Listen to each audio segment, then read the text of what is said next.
All right, good morning, everybody. Thank you all for showing up this morning. To officially welcome back Kelly Krauskopf as President of Basketball Business Operations for the... This was not anticipated by anyone.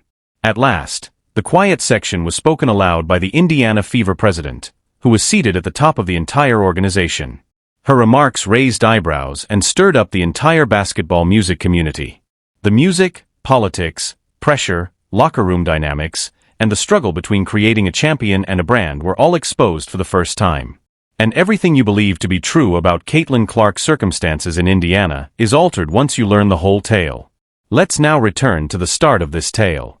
Indiana was one of the least well-known teams in professional basketball prior to Caitlin Clark ever donning a Hoosier uniform.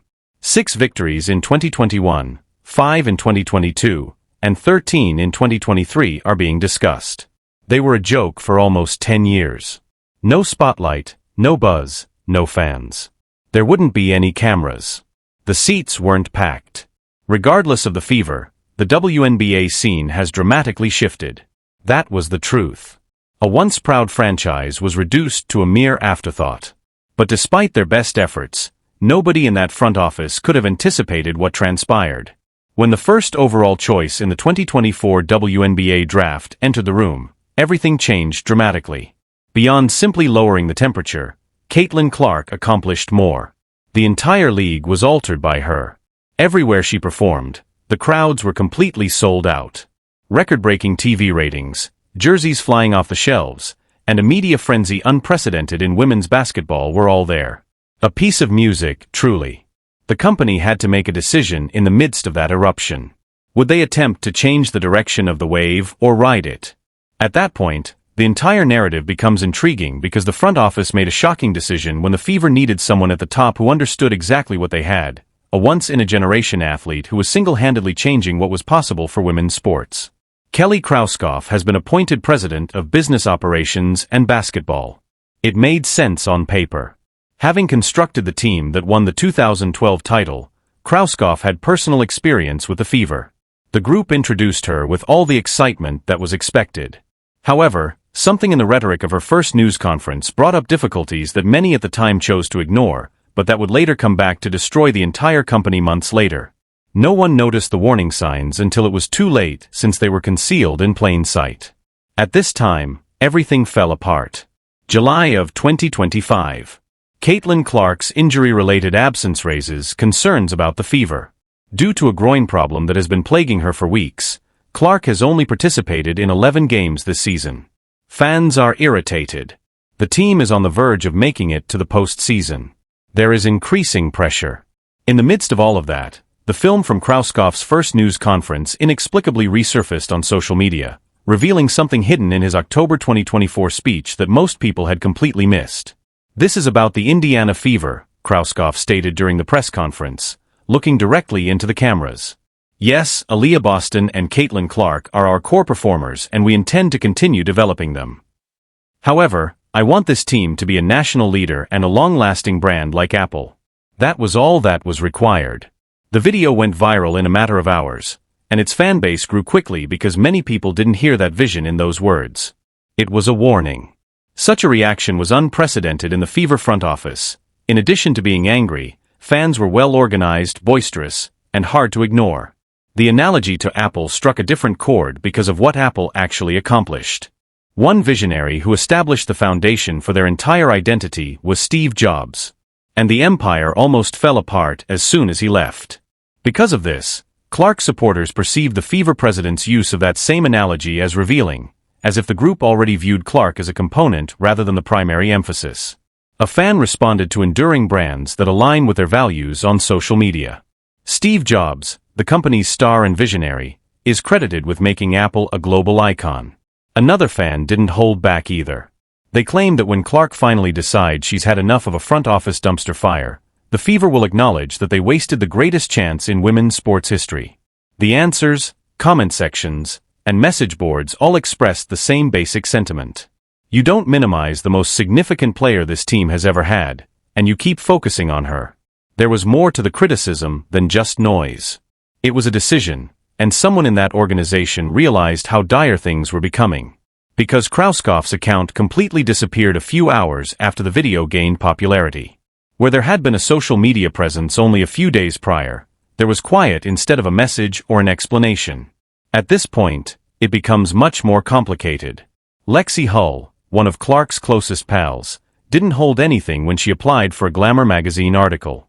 Hull said that everyone in the league already knew due of the media coverage and the supporters who have supported us since Caitlin arrived, even if nearly no one wearing a Fever uniform had previously been willing to come forward.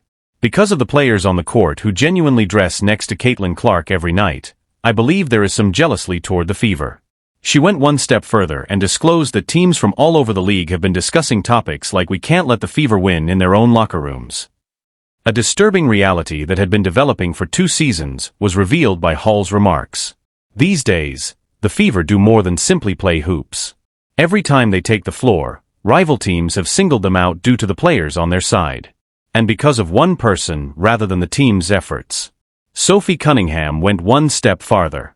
The player who established herself as Clark's enforcer on the floor and made it obvious early on that taking cheap shots at her teammate would have consequences had already come forward and confirmed what the entire league had been speculating about.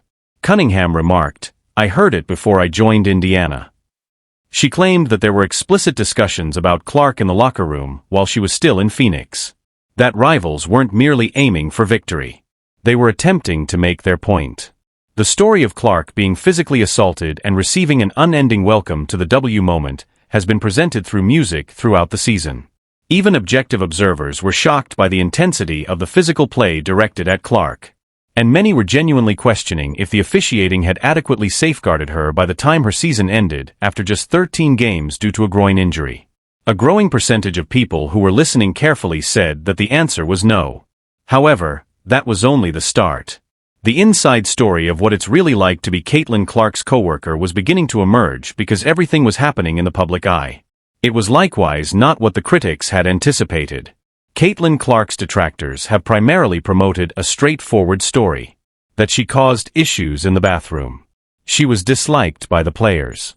That the prominence and attention caused cracks that no team could endure. In September 2024, Hall of Famer Cheryl Swoops said on a podcast that important Fever members were subtly expressing their disinterest in attending since they were unable to handle Clark's circumstances.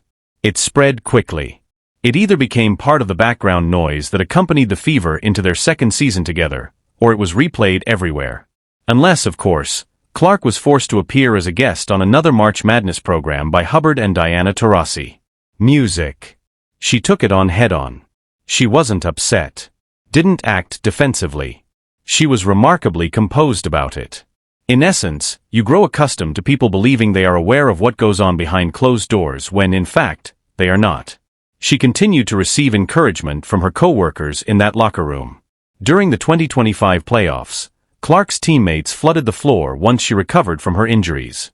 They ended her interview after the game. They unexpectedly appeared for her. When the Fever won the Commissioner's Cup, there was genuine jubilation in the locker room. Laughing and truly pleased with each other. The way the players connected didn't sound like an act. The media hasn't yet assembled this. Whether or not Caitlin Clark's teammates liked her was never the main focus of the Fever story. It concerned whether the front office, which was in charge of them all, was prepared to surround her with the required parts and give the project their whole focus. The distinction is that Boston and Clark had a tight friendship because the connections were genuine on the court. Aaliyah. Lexi Hull was wary. Before they had even played a game together, Sophie Cunningham and other new players were swooning over Clark. The rookie who made the final roster, Michaela Timpson, treated Clark with genuine respect in a way that is difficult to duplicate. Following the expansion draft, Clark left comments on Instagram for 2 of her teammates, saying things like "Cub, I love you," for Christy Wallace and "My Aussie for life" for Chloe BBW. The love was sincere. The tension at the center of it all was that, although these were genuine ties, contacts are insufficient to win titles. In their rush to express their disapproval, many people overlooked something in Kelly Krauskopf's remarks from the October 2024 press conference, not simply the Apple sound clip. When Krauskopf stated that she wanted the Fever to be a lasting brand, that sometimes it takes a generation to reach the next level, and that Caitlin Clark was 10 years old when Indiana won its lone championship in 2012, she was discussing the long game. Maybe the group had been working for someone else all along, planting the seeds for a 10-year-old who would find inspiration in the work that the Fever was doing at the time. This is indisputable, but how you interpret the front office's true priorities will determine whether you see it as vision or deception. Beginning in 2024, a brand prevented fans from attending the Fever. They arrived as a result of a player. They spent hours at a time behind the wheel. They received monies that the WNBA had never seen before. The league had never anticipated the amount of spectators. Additionally, ticket sales decreased when Clark's injuries prevented him from playing in ways that could be quantified, recorded, and publicly acknowledged. TV viewing declined. It was impossible to deny the brutal reality of what Clark represented to that franchise. However, the organization's top messaging consistently mentioned the team, the institution, and the brand, as though the person garnering all of that attention was somehow apart from it. Krauskopf made a very significant statement during that press conference. "You would want to play with Caitlin Clark if you're a smart basketball player and you see how she plays," she added. And since the Fever's recruitment success had subtly developed into one of the WNBA's most compelling stories, it turned out to be more true than even she likely realized at the time. Players had to take wage cutbacks in order to fly to Indiana. The chance to play alongside Clark was the deciding factor for veterans. Clark's fan base wasn't limited to crowded stadiums. Players wanted to be a part of something greater than a typical WNBA season because of the atmosphere it was fostering. The Fever has become one of the league's most sought-after locations in spite of this. Not because of a brand plan, but rather because she was a basketball star who filled buildings wherever she went and improved everyone around her. Let's see what the Fever does in 2026 and beyond. In the WNBA expansion draft, the team lost 2 players. Christy Wallace to Toronto and Chloe Bibby to Portland. Clark herself had to endure a season that was intended to be her breakthrough second year, but instead it was a nightmare of injuries that limited her to just 13 games during the regular season. She was chosen for the All-Star game despite averaging 16.5 points, 8.5 assists, and 5 rebounds per game. Despite sitting on the sidelines and wearing civilian clothes, she was still the buzz of the league. Beneath it all, the $78 million performance complex of the Fever is the basis for the next generation, according to Krauskopf. The music facility is intended to be the kind of home base that draws top talent for many years to come, even if it won't open until 2027. The components are in place. The concern is whether those responsible for rendering decisions above the court are aware of their options and whether they plan to act before it's too late. Beneath every argument over the Fever's headquarters, every issue with Clark's teammates, and every impassioned comment about conflict in the locker room, there is a larger reality that is actually far simpler than all of it. In just 1 year, this team went from winning 5 games a season to being the most watched team in women's basketball. It's not a reconstruction. It's a revolution. Furthermore, brand strategy boards do not lead to revolutions. They occur as a result of once-in-a-generation musicians who make music more engaging, competitive, and pleasurable for everyone in their vicinity. The Fever president's ambition to create a brand similar to Apple caused a frenzy, since fans saw it as dangerous. The same risk that destroyed earlier franchises who attempted to replace their star with a logo. No one is more aware of the truth than the athletes in that locker room. They have seen it firsthand and played by it. Additionally, what they continuously express in every social media post and interview while playing with Caitlin Clark isn't simply different, as seen by every poignant sideline discussion and post. This is a unique opportunity that doesn't present itself twice. Ensuring that those in charge of that organization have similar ideas would be beneficial to the Fever. The window is currently open because one thing is certain. The existence of the opportunity is not the question. The question is whether they have the courage to truly surprise everyone. At last, the quiet section was spoken aloud by the Indiana Fever president, who was seated at the top of the entire organization. Her remarks raised more than simply eyebrows. It sparked the world of basketball.